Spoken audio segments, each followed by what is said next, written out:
I'm Joshua. I'm 23 years old, and 5 years ago, my father looked me in the eye and told me I was the necessary sacrifice for my family's success. Before I tell you how I ended up sitting across from my brother in a boardroom that costs more than my parents' entire house, holding his fate in my hands, I need to know something. I need to know if I'm alone in this. Tell me in the comments where you are listening from right now. Are you in your car? Your living room? Just drop your state or country below. It helps me to know that real people are hearing this. It was raining in Seattle the day the circle finally closed. It's always raining here, it seems. I was standing in my office on the 42nd floor, looking down at the gray streets. My reflection in the glass didn't look like the boy from Bloomington anymore. The suit was tailored Italian wool. The watch on my wrist was worth a mid-sized sedan. Down in the private garage, my Porsche Panamera Turbo S, a car I bought in cash, sat waiting for me. It was gray, metallic like a shark. But up here in the quiet, none of that mattered. My heart was hammering against my ribs like a trapped bird. Sarah, my head of HR, had buzzed me 5 minutes ago. "He's here, Mr. Avery. He's in the waiting room." I had told her to make him wait. That's a power move, right? That's what CEOs do. But I wasn't making him wait to be cruel. I was making him wait because I couldn't breathe. To understand why a grown man, a CEO of a logistics empire called Titanflow, was trembling at the thought of an entry-level interview, you have to go back. You have to go back 5 years. You have to go back to a dinner table in Indiana that smelled like roast chicken and betrayal. I was 18. It was a Tuesday. In the Avery household, Tuesday was roast chicken night. My mother, Catherine, was a creature of habit. She believed that if the table looked perfect, if the napkins were folded and the water glasses were full, then the family was perfect. She was wrong. Our family was a business and I was the bad investment. My brother, Caleb, was 3 years older than me. He was the golden boy, the star quarterback in high school, the debate team captain, the one with the smile that made neighbors stop and say, "That boy is going places." And he was finishing his undergrad and getting ready for law school. I was different. I was quiet. I liked taking things apart. Toasters, radios, engines. I didn't talk much because nobody really listened. I sat at the end of the table, usually on a folding chair if we had guests. But even when it was just us, I felt like I was sitting in a different zip code. That night, I had a letter in my pocket. It was burning a hole in my jeans. I had rushed to the mailbox before my dad got home. I knew what it was by the return address. Indiana State University. Systems Engineering. I waited until Dad, Robert, had finished his first serving of potatoes. He was a big man, a former teacher who ran a struggling auto repair shop. He had grease permanently etched into his knuckles, a symbol of how hard he worked. He loved to talk about sweat equity. "Dad," I said. My voice cracked. I hated that. "Mom." Caleb was busy scrolling on his phone, ignoring us. "I got something today," I said, pulling the envelope out. "I got into state, the engineering program." I put the letter on the table. It was the proudest moment of my life. I had a partial scholarship, but I still needed help. I had calculated it. With a part-time job and a little help from the family college fund that they had talked about for years, I could do it. Dad stopped chewing. He didn't pick up the letter. He just looked at it like it was a bill he couldn't pay. Mom put her fork down. She looked at Dad, then at me, then down at her plate. That was Mom. She saw everything and said nothing. "Engineering," Dad said, the word heavy in his mouth. "That's good, Joshua. It's a good school." "I got a partial scholarship," I said, leaning forward.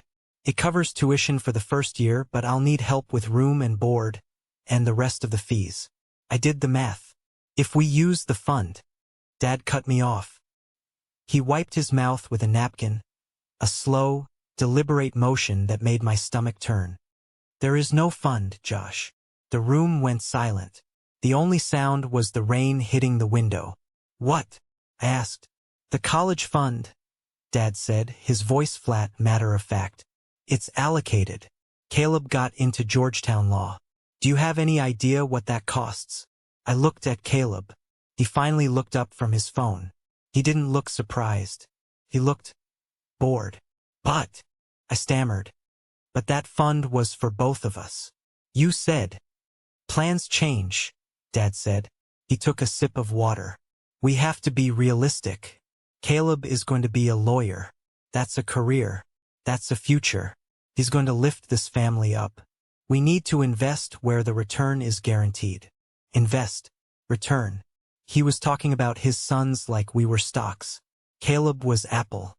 I was a penny stock crashing in the market. So I get nothing? I asked. The anger was starting to rise, hot and sharp. We can't pay for 2 tuitions, Mom whispered. She still wouldn't look at me. We just can't, Joshua. Your brother. His potential is just greater. I finished for her. Dad slammed his hand on the table. The silverware jumped. Don't you take that tone with your mother. You should be happy for your brother. He's going to do great things. You can work at the shop. You can take classes at community college in a few years. You're young. You can wait. I don't want to work at the shop. I stood up. I want to go to school. I earned this. I worked my tail off for those grades. And who put the roof over your head while you studied? Dad stood up too. He was taller than me then. Intimidating. Who paid for the food in your belly? You are ungrateful. I'm not ungrateful. I'm asking for fair treatment, I shouted. You've never even asked what I want. There's always Caleb. Caleb's car, Caleb's clothes, Caleb's future. Because he deserves it.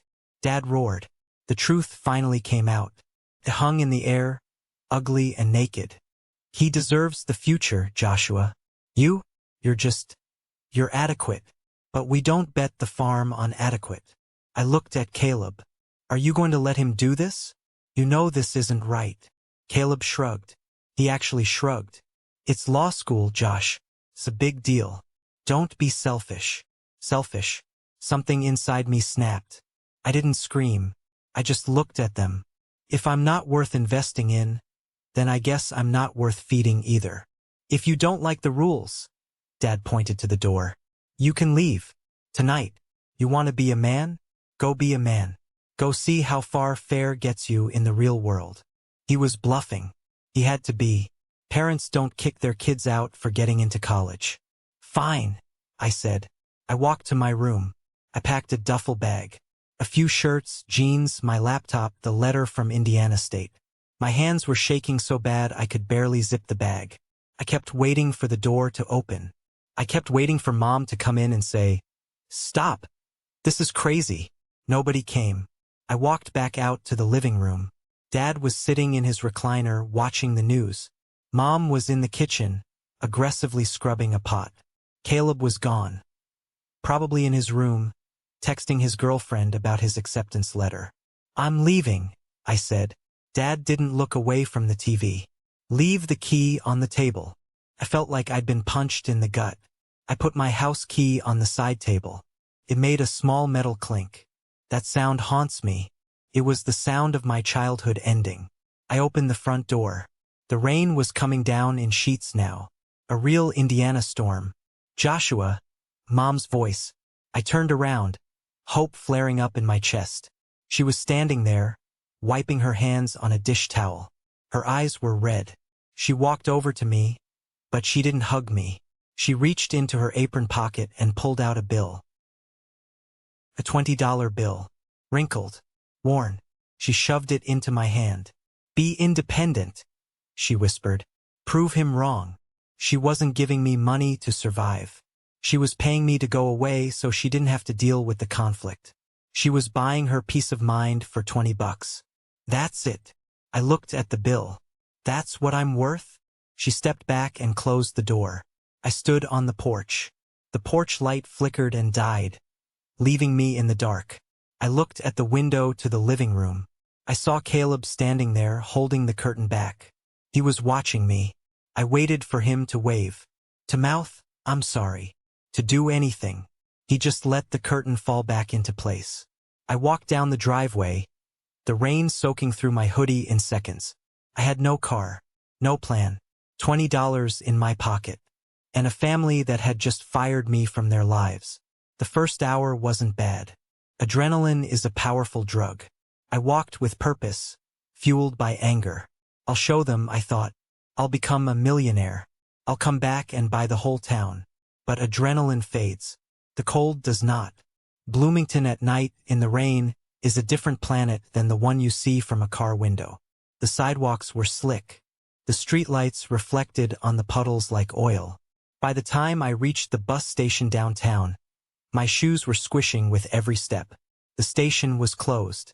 The metal grate was pulled down. I sat on the bench under the small overhang. It offered almost no protection from the wind. I checked my phone. 14% battery. No messages. I took out the $20 bill Mom had given me. It was soaked. I tried to flatten it out on my knee, but it just tore a little at the corner. I stared at Andrew Jackson's face. He looked miserable. Okay, I said to the empty street. Okay. I didn't sleep that night. I shivered. A deep, bone-rattling shiver that starts in your spine and makes your teeth clack together. Every time a car drove by, I looked up, hoping it was Dad's truck, hoping he'd cool down and come to get me. No truck came. Day 2 was a blur of humiliation. I tried to buy a sandwich at a gas station. The clerk looked at my wet, torn $20 bill and shook his head. Can't take that, kid. Machine won't read it. It's legal tender, I argued, my voice raspy. It's trash, he said. Buy something or get out. I walked out. I drank water from a bathroom sink in a public park. I ate half a bag of stale chips I found on a bench. I slept behind a dumpster near a loading dock because the heat from the building vents blew out there. By the third night, the anger was gone. The fear was gone. There was only the fever. I had caught something. Pneumonia, probably. My chest felt like it was filled with broken glass. Every breath was a struggle. I was walking down a service road near the highway, trying to find a place where the wind wasn't cutting through me. I stumbled.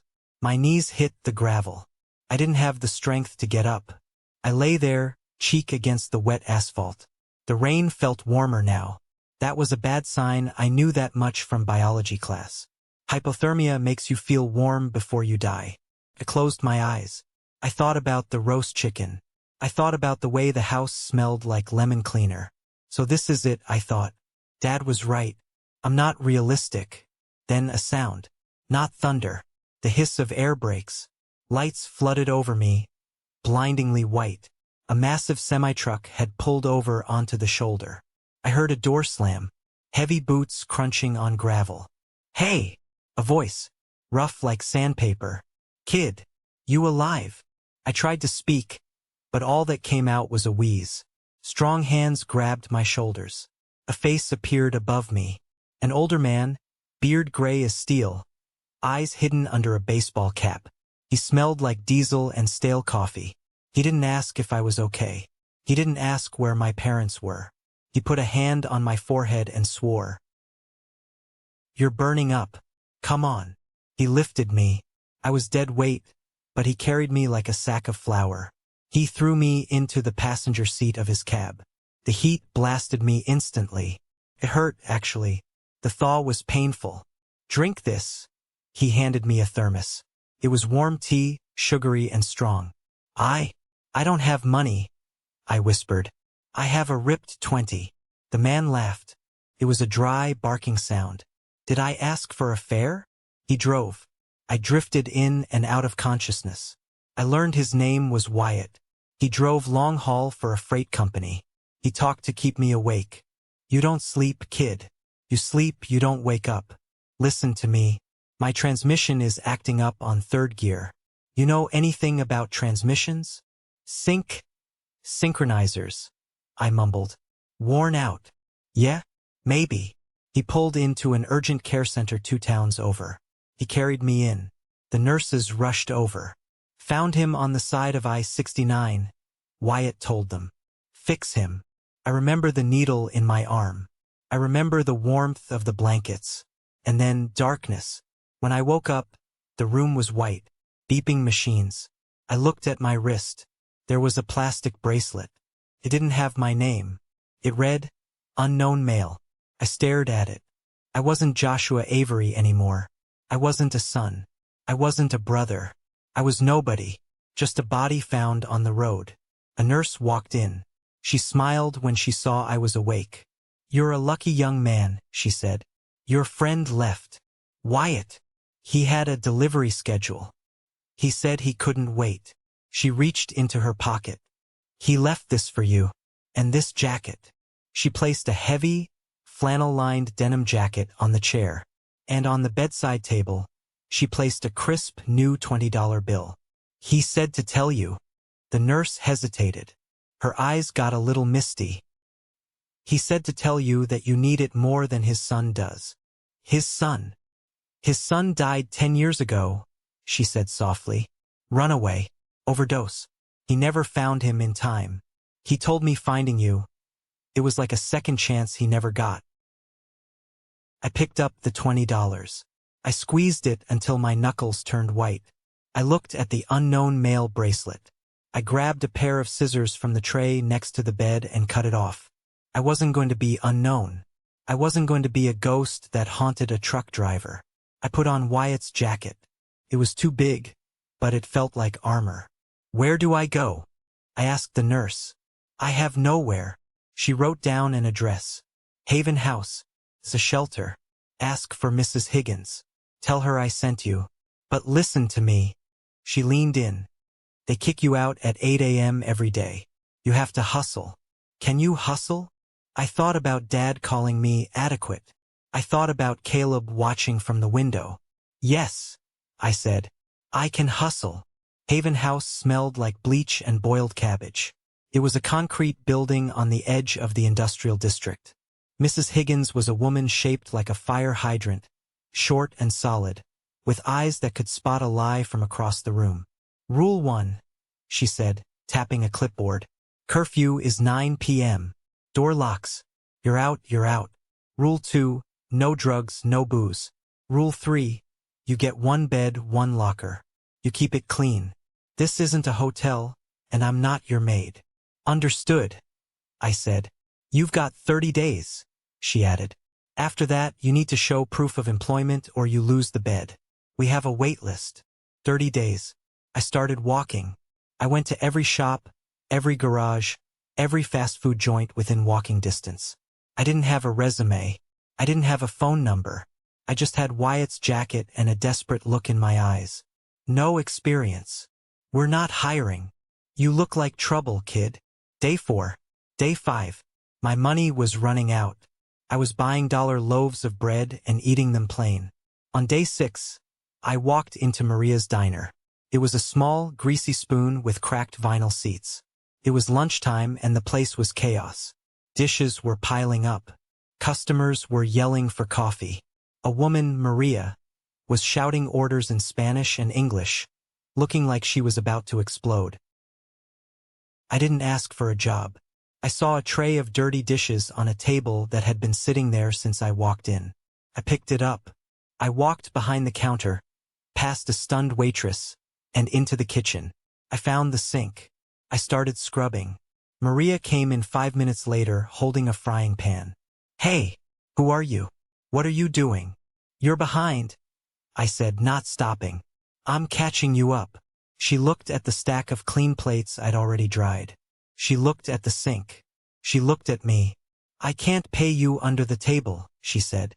"If I last the week," I said, repeating a line I'd heard in a movie once. "You put me on the payroll. If I suck, you kick me out." She squinted at me. $5 an hour plus tips from the bus tub. Apron is on the hook. I worked like a machine. I didn't just wash dishes. My brain, the engineering brain my father thought was useless, started seeing patterns. The waitresses were crossing paths too often. The silverware was stored too far from the drying rack, adding 10 seconds to every cycle. The prep cook was walking across the kitchen to get spices that should be at his station. I stayed late that night. "Go home, kid," Maria said, counting the register. "Can I move the dry storage?" I asked. "What?" "If we move the dry goods to the shelf near the fridge, the cooks won't have to cross the line. You'll save about 4 minutes per order during rush hour." Maria laughed. You're a dishwasher, not Gordon Ramsay. Let me try. She let me. The next day, lunch service went smoother. Tickets weren't backing up. The food came out hot. Maria gave me a raise to $7 an hour. It wasn't much, but it was a salary. It was survival. For 6 months, that was my life.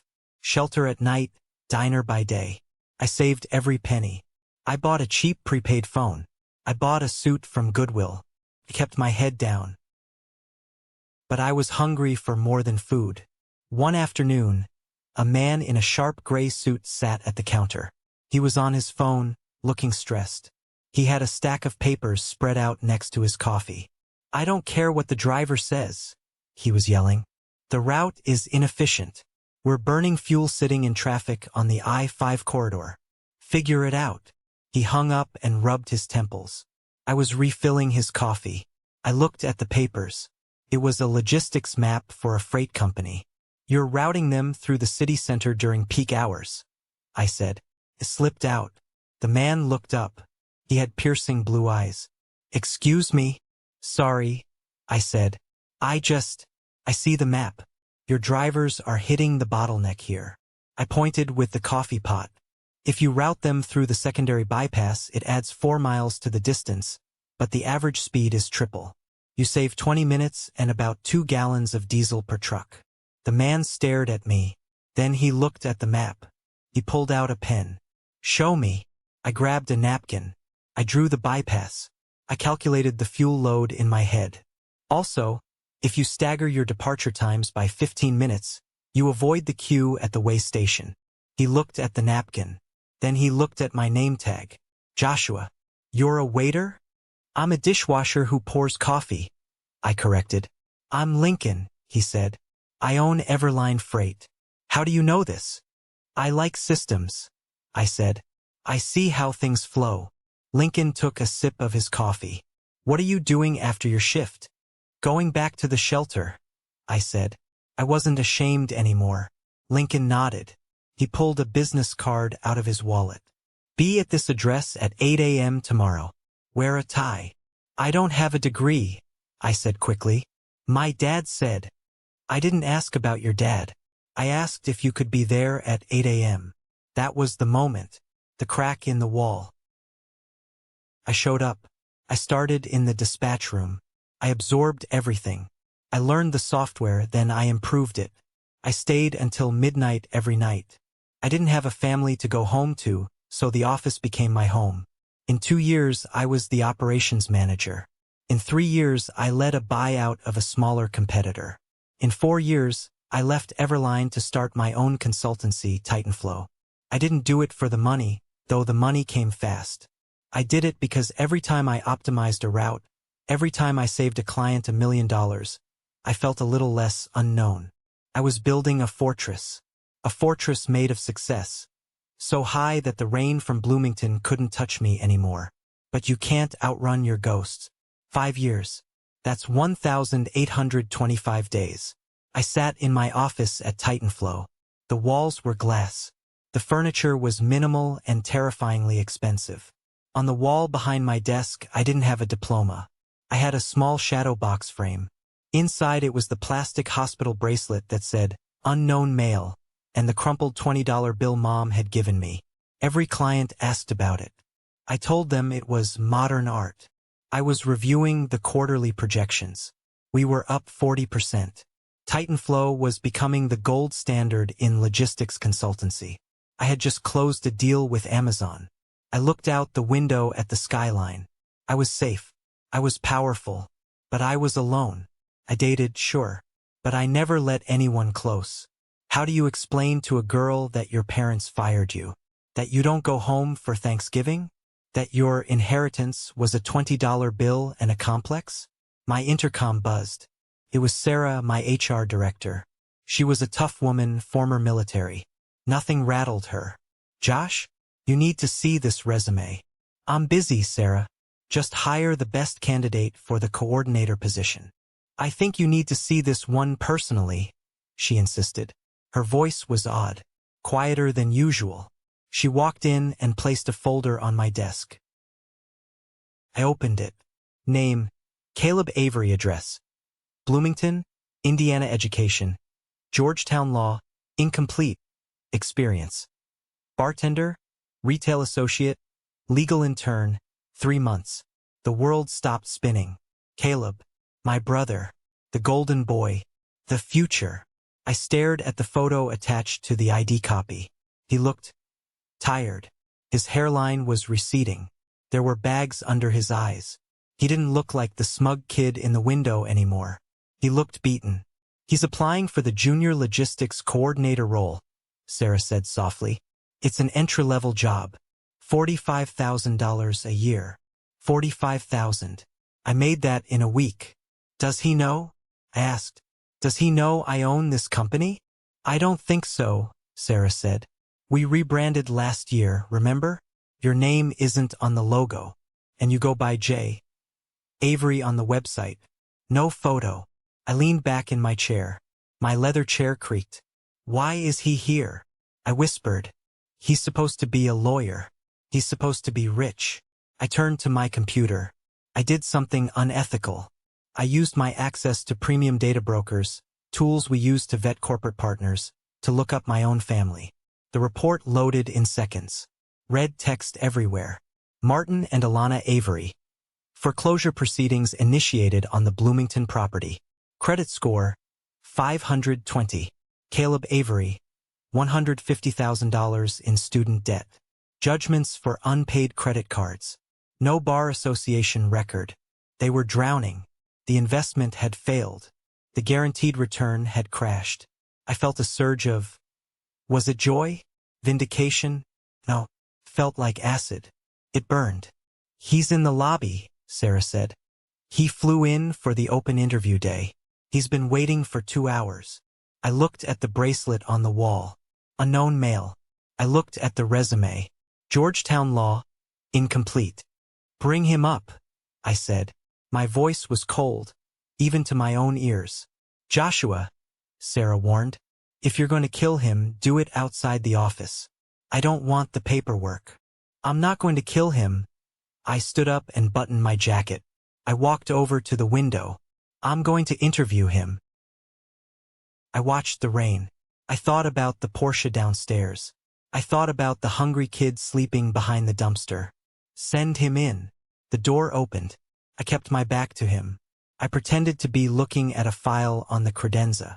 I needed a moment to compose my face. I needed to lock the little brother away and let the CEO take over. Good afternoon, a voice said. It was Caleb's voice, but stripped of all its arrogance. It was humble, nervous. Have a seat, I said, keeping my back turned. I heard the chair scrape against the floor. Thank you for seeing me, sir. I know my resume is a bit unconventional for this role. I turned around slowly. I was sitting in the shadow of the high-back chair. The lights in the room were dimmed for the presentation screens. He didn't see me clearly yet. He was looking at his hands, wringing them together. His suit was ill-fitting polyester. Cheap. Unconventional, I said, picking up his resume. That's one word for it. You went to law school. Yes, sir. Well, I completed 2 years. Why did you stop? Financial difficulties, Caleb said. He cleared his throat. And I realized the law wasn't for me. Or maybe you just couldn't pass the bar? I pressed. He flinched. I had some personal setbacks. It says here you want to work in logistics. Why? I need a job, he said honestly. I mean, I admire Titanflow. I hear you value efficiency. I'm a hard worker. I just need a chance. I'm willing to start at the bottom. The bottom? I echoed. Interesting. My father used to say that some people deserve the future, and some people are just adequate. Caleb's head snapped up. He squinted at me. The familiarity of the phrase hit him like a physical blow. Excuse me? I leaned forward into the light. I asked you a question, Caleb. What defines a person's worth? Is it their degree? Or is it their ability to survive when they get locked out in the rain? He stared. His mouth opened, but no sound came out. He looked at my eyes. Then his gaze drifted to the wall behind me. He saw the frame. He saw the crumpled $20 bill. The color drained from his face. He looked like he was going to vomit. "Josh," he whispered. It was a sound of pure disbelief. "Hello, Caleb," I said. "Welcome to Titanflow." He stood up, knocking his chair over. You own this." "I built this," I corrected. "Brick by brick. While you were partying at Georgetown on Dad's retirement fund." "I didn't," he stammered. "Josh, we didn't know where you were. Mom cries every Christmas." "Mom cries?" I laughed. It was a harsh sound. "Does she cry into the $20 she paid me to leave?" Caleb sank back down, not into the chair, but onto the floor. He looked broken. "I'm sorry," he sobbed. "Josh, I'm so sorry. I was a coward. I stood at the window and I watched you walk away, and I didn't do anything because I was scared Dad would cut me off too. And look where that got you." I gestured to his cheap suit. "You played by the rules, Caleb. You were the good son." "What happened?" "I failed," he admitted. Tears were streaming down his face now. "I failed out. I tried to make money trading crypto to pay Dad back, and I lost it all. They're losing the house, Josh. Dad had a stroke last month from the stress. We have nothing. I came here because I heard they were hiring. I didn't know." The room was silent. I looked at my brother, kneeling on the expensive carpet of my office.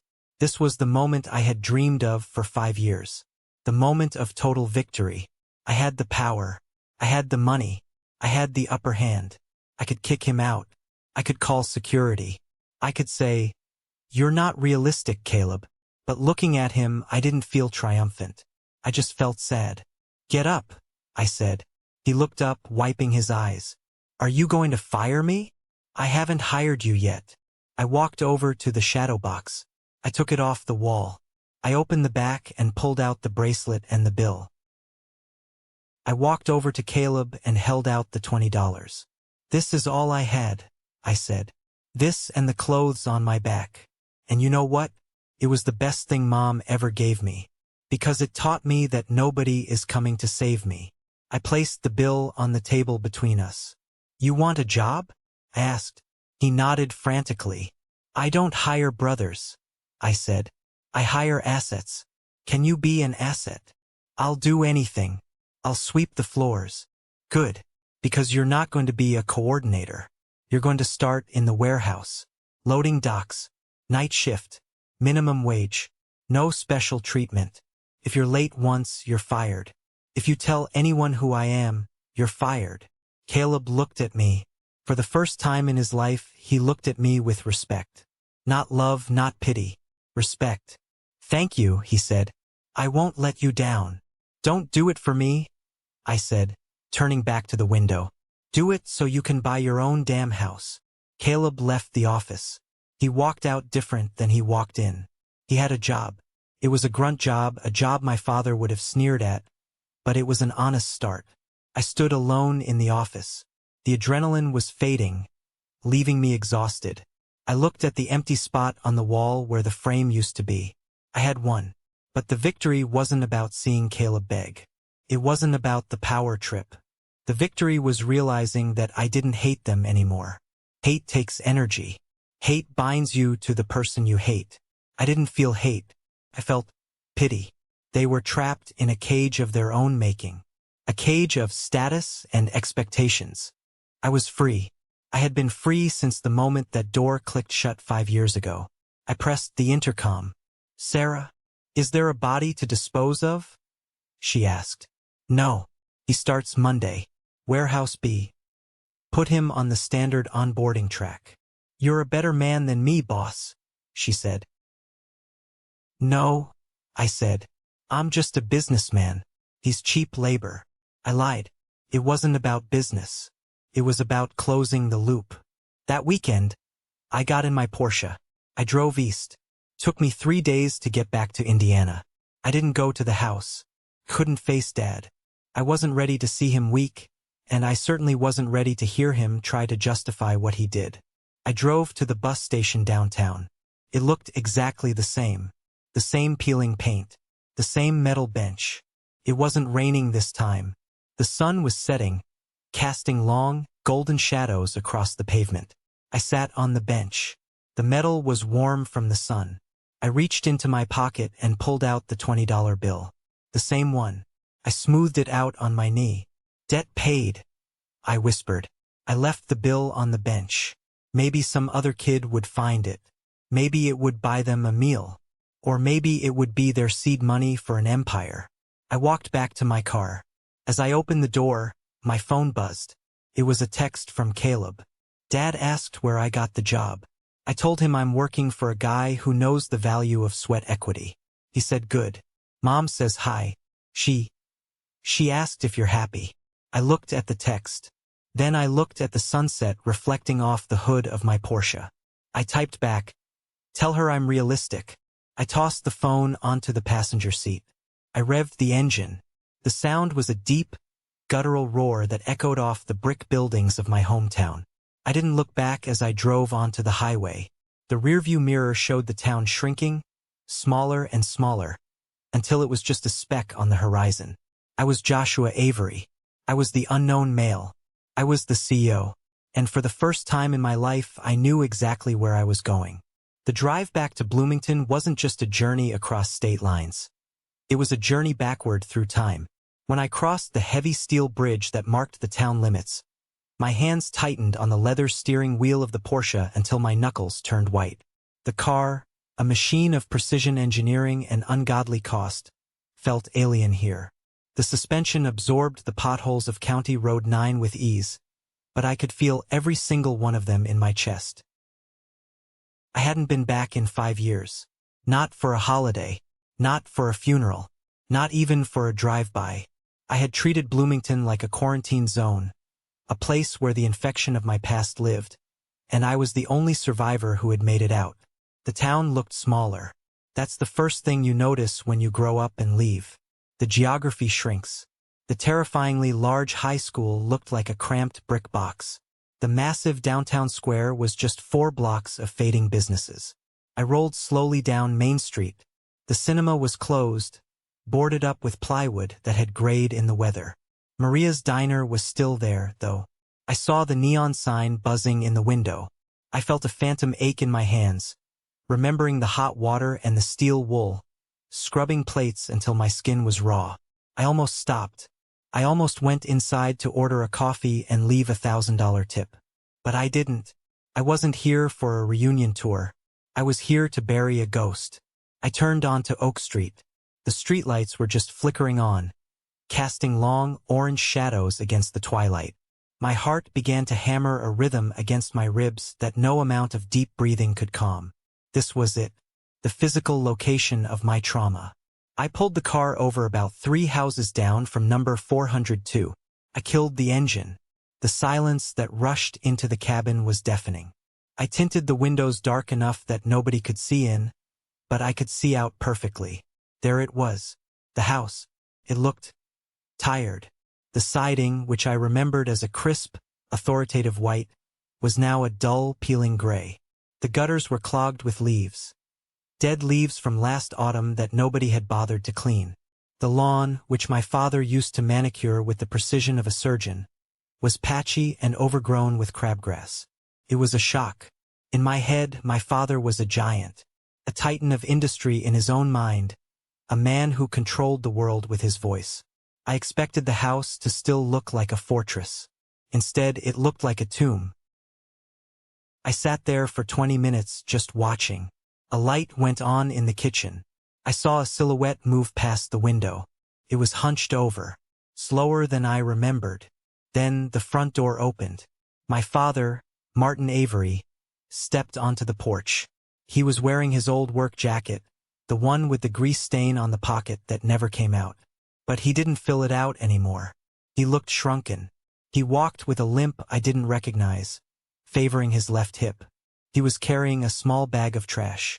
He walked to the curb, his movements stiff and painful, and dropped the bag in the bin. He stopped and looked down the street. He looked right at my car. I held my breath, but he didn't see me. He saw a gray sports car, a spaceship from a world he didn't belong to, and he looked away. His eyes were dull. There was no fire in them, no judgment, just exhaustion. He looked like a man who had spent 5 years waiting for a ship that never came in. I realized then that the monster under my bed was just an old man with bad credit and a broken hip. The fear that had driven me for half a decade evaporated, leaving behind a strange, hollow sadness. Then my mother came out. Alana. She was wiping her hands on a dish towel, a nervous tic she had always had. She said something to Dad. He didn't answer. He just stared at the ground. She reached out and touched his arm. A tentative, fearful gesture. He flinched away, not aggressively, but with the weariness of someone who just didn't want to be touched. She looked so fragile. Her hair, once dyed a fierce auburn, was gray and pulled back in a messy bun. I reached for my phone. I don't know why I did it. Maybe I wanted to distract myself. Maybe I wanted to check my email, to remind myself that I was a CEO, not the shivering kid on the porch. I opened my social media app. Titanflow had a massive following now. I usually let the marketing team handle it, but sometimes I checked the comments on our success stories. I clicked on the latest post, a photo of our new fleet of electric trucks. There was a comment at the top. It had been posted 3 minutes ago. User 7492. So proud of this company. Incredible work. I froze. I had seen this user before. User 7492. They had no profile picture, just a default gray avatar. They had 0 followers. They followed only one account, Titanflow. They liked every post, every single one, for 5 years. When I announced our expansion into Asia, user 7492 commented, "Wonderful news." When I posted about our charity drive, user 7492 commented, "You have a good heart." I had always assumed it was a bot, or maybe just a lonely retiree. But looking at the timestamp, 3 minutes ago, and looking at my mother standing on the porch, holding her phone in her other hand, I zoomed in on the scene through my windshield. My mother was looking down at her screen. She typed something with one finger. My phone buzzed. A new notification. User 7492. I hope the CEO is taking care of himself. He works so hard. The air left my lungs. It was her. My mother.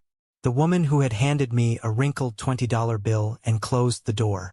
The woman who had chosen her husband's ego over her son's life. She had been watching me. Every day. For 5 years. She knew. She knew I was the CEO. She knew I was Joshua. She had to. The timeline matched perfectly. A surge of anger flared up, hot and fast. If you knew, I thought, gripping the phone, why didn't you call? Why didn't you message me? Why did you hide behind a fake number and a gray avatar? Then I looked at her again. I saw the way she glanced at my father, terrified he would see her screen. I understood. She was a hostage. She was a hostage to her own choices, to her own weakness. She loved me in the dark because she was too cowardly to love me in the light.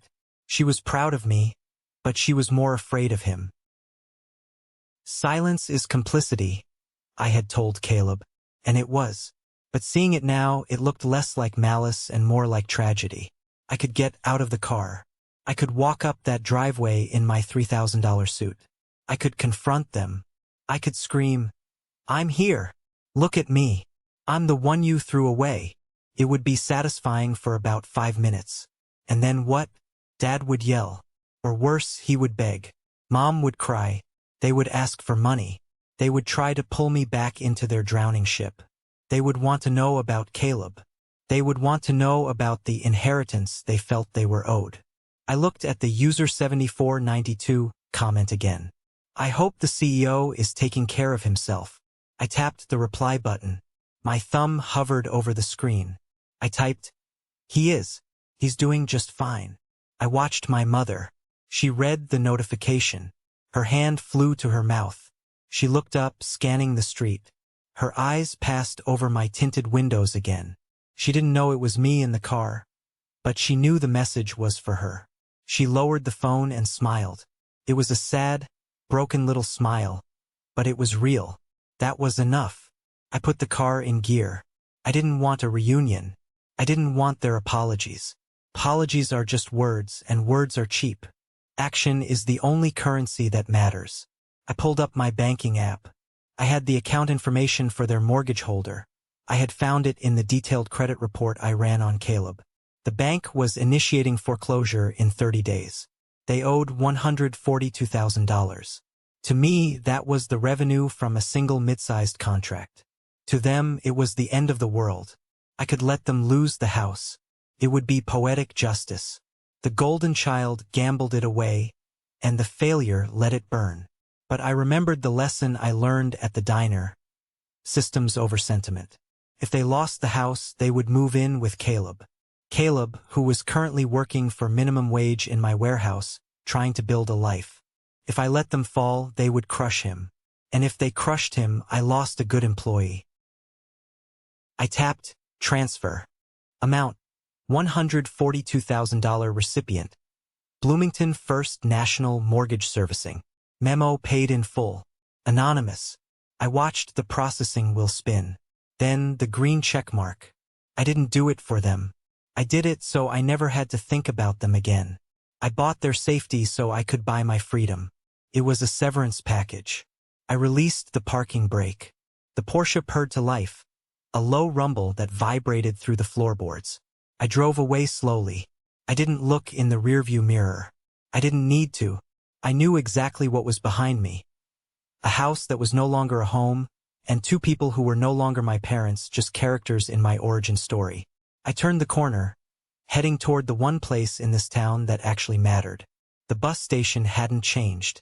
In a world that was constantly upgrading, renovating, and gentrifying, the Bloomington bus terminal remained a monument to stagnation.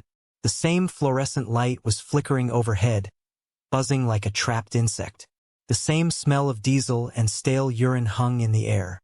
I parked the Porsche in the shadows of the lot, away from the few wandering souls waiting for the 9 p.m. Greyhound to Indianapolis. I stepped out.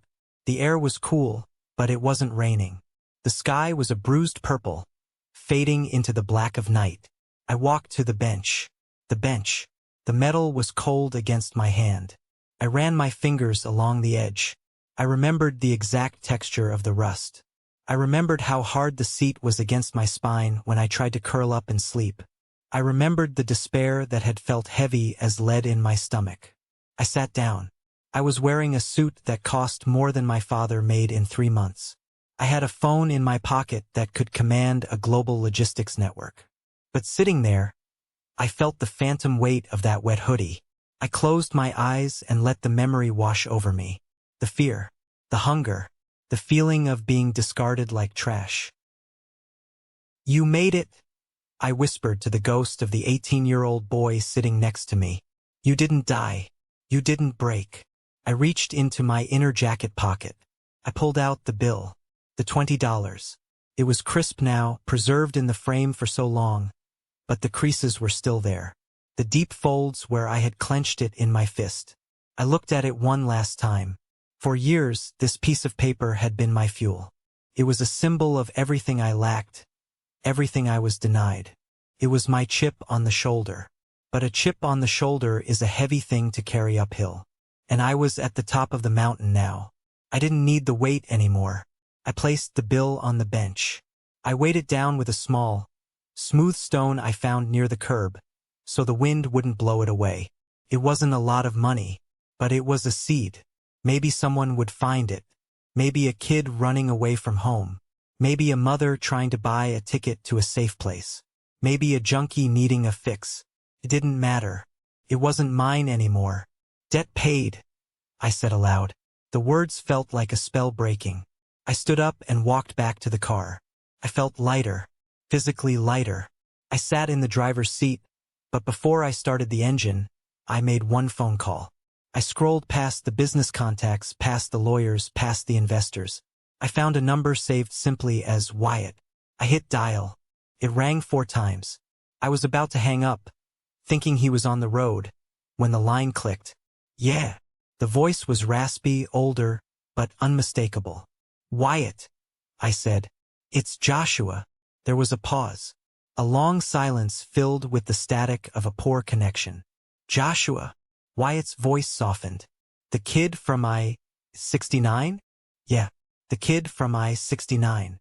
Well, I'll be damned. I thought you forgot about me. It's been, what, 6 months since we talked? Something like that. I smiled. Where are you?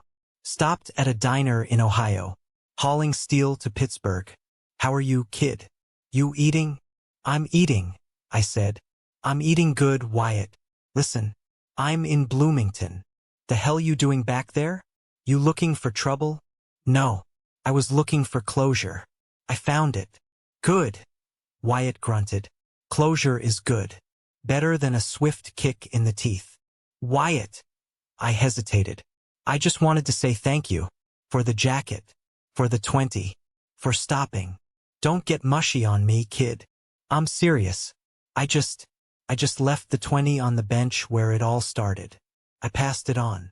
I could hear Wyatt shifting the phone. I heard the clink of a coffee cup. You did good, Joshua, he said. His voice was thick with emotion he tried to hide. My boy. He never got to come back. You coming back, standing tall. That makes it a little easier. You know? I know, I said. I'm sending you something, Wyatt. Check your bank account in the morning. Buy yourself a new transmission. Or a new truck. Or retire. Joshua, you don't have to. I know I don't. That's why I'm doing it. Drive safe, old man. You too, kid. Keep the shiny side up. I hung up. I started the car. The Porsche engine roared to life. A symphony of mechanical perfection. I turned on the headlights. The beams cut through the darkness, illuminating the road ahead. I pulled out of the parking lot. I drove past the Welcome to Bloomington sign. I didn't look at it. I hit the on-ramp for the interstate. I accelerated. 60, 70, 80. The world blurred outside my windows. I wasn't driving away from my past anymore. I was driving toward my future. A future that didn't belong to Caleb or my parents or the college fund. It was mine. I had built it from scrap parts and grit. I had engineered it. And as the city lights of Bloomington faded into the rearview mirror, disappearing into the vast, dark cornfields of Indiana, I finally understood the truth. They didn't kick me out of the family. They released me. They cut the anchor, thinking I would drown. But they forgot that I knew how to swim. I smiled. I turned up the radio. And I drove into the night. An unknown male no more. Before I go, I want to leave you with this.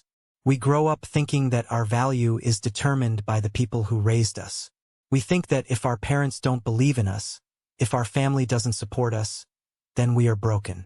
We spend years, sometimes decades, trying to fix ourselves, trying to earn a love that was never ours to begin with. But here is the hard truth I learned in the rain that night. You cannot buy bread with someone else's approval. My father's rejection was the most painful thing that ever happened to me, but it was also the most necessary. If he had given me that college fund, I would have become a mediocre engineer constantly trying to please him.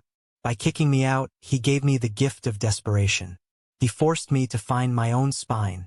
Self-reliance isn't just about paying your own bills. It's about paying your own emotional debts. It's about looking at the empty seat at the table and realizing you can build your own table. I want to ask you something. Is there a moment in your life where a door was slammed in your face, and it turned out to be the best thing that ever happened to you? Or maybe you are standing in the rain right now, holding a wrinkled $20 bill, scared of what comes next. If you took any value from my journey, if you felt the cold of that bench or the warmth of that victory, please do me a favor. Type good in the comments below.